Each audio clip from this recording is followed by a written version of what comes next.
like puzzles, this is the greatest puzzle ever. It looks almost exactly like a real dinosaur.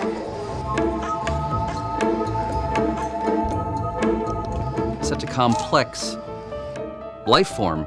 To design him is like playing four-dimensional chess. You may think that you have it covered in these 2 dimensions down here, but every time you move that piece, there's repercussions all the way up through the level. So we have 15 things that are actuated using 14 motors.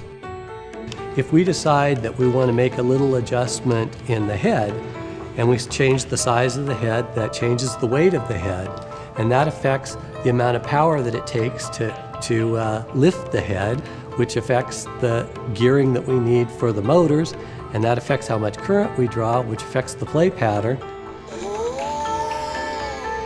So engineers just love a challenge. To have somebody tell them that a task is impossible to perform, that sets their creative wheels turning.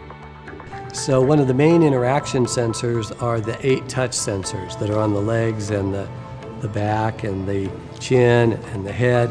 The wiring for that was, when you saw the very first pleo, it looked like a rat's nest of wire. The challenge for our manufacturing partners was to try to figure out how to get all of these wires contained inside pleo's body.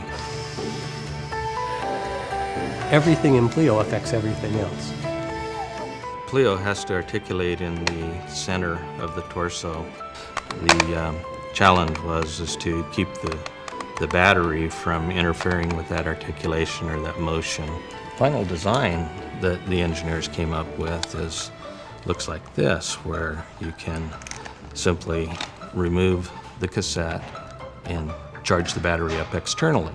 So it's this blend of art and science and the collision and interaction of all these diverse elements that makes pleo a very rich and rewarding and challenging project.